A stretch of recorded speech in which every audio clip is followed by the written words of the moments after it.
Welcome to the Fear and Greed Business News Afternoon Report for Wednesday, the 12th of June, 2024. I'm Sean Aylmer. Every afternoon, we've got the 5 stories that happened today that you need to know about. Story number 1, the S&P ASX 200 closed down 0.5% today to 7,716 points, with 10 of the 11 sectors in the red. The materials sector was the worst performer as iron ore prices headed towards $100 a tonne. Fortescue Metals Group and Rio Tinto both fell more than 1%, while BHP was off 0.7%. Interest rate sensitive stocks also fell ahead of tonight's Federal Reserve meeting on rates. WiseTech Global closed 3% lower. Other poor performers included Wesfarmers and CSL. Woodside was the best of the large caps, jumping nearly 3% following an analyst upgrade on the stock. Best in the day was Helios, up nearly 9%. Nickel Industry was the worst of the top 200, down nearly 8%. Story number 2, oil prices are higher after figures showing a shrinking US stockpile pushed crude up. Now, Brent crude is trading around $82 a barrel. This, of course, suggests there will be some pressure on local petrol prices. So I checked what's going on around the country, courtesy of the Australian Competition and Consumer Commission. Petrol prices, of course, are cyclical, so it's always worthwhile checking the ACCC website. Sydney prices at the moment are well above the peaks of last cycle. Very, very expensive right now. Melbourne prices are on the way back to their last peak. Not so good there either. Same deal in Brisbane. Adelaide prices are actually falling though, while Perth prices are at a low point. Story number 3, Apple will allow iPhone users to access buy now, pay later style loans from ANZ directly from Apple Pay, and is open to adding Afterpay and Zip to its digital wallet. Apple said ANZ was among a handful of global banks expanding services inside Apple Pay by integrating its credit card instalment payment plans. ANZ was the first Australian bank to let its customers make card payments directly from iPhones in 2016, forcing the other major lenders to respond, according to a report in the Financial Review.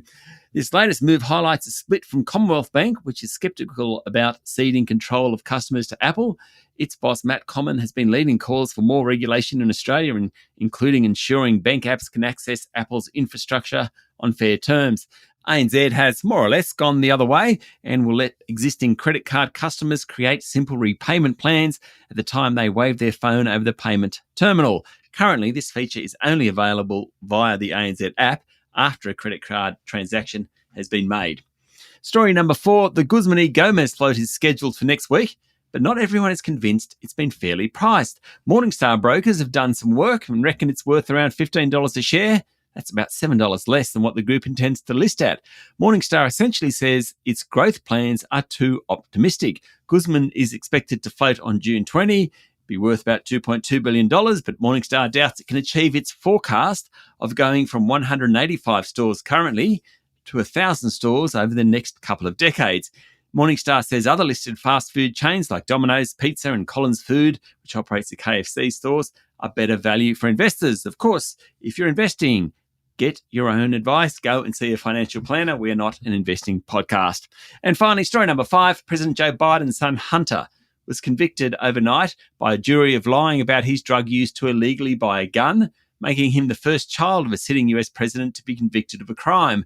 A 12-member jury in Wilmington, Delaware, the Biden's hometown, found the defendant guilty on all 3 counts against him, according to Reuters.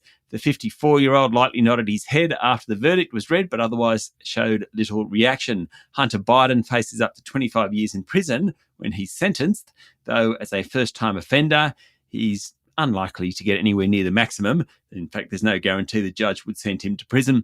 The judge did not set a sentencing date.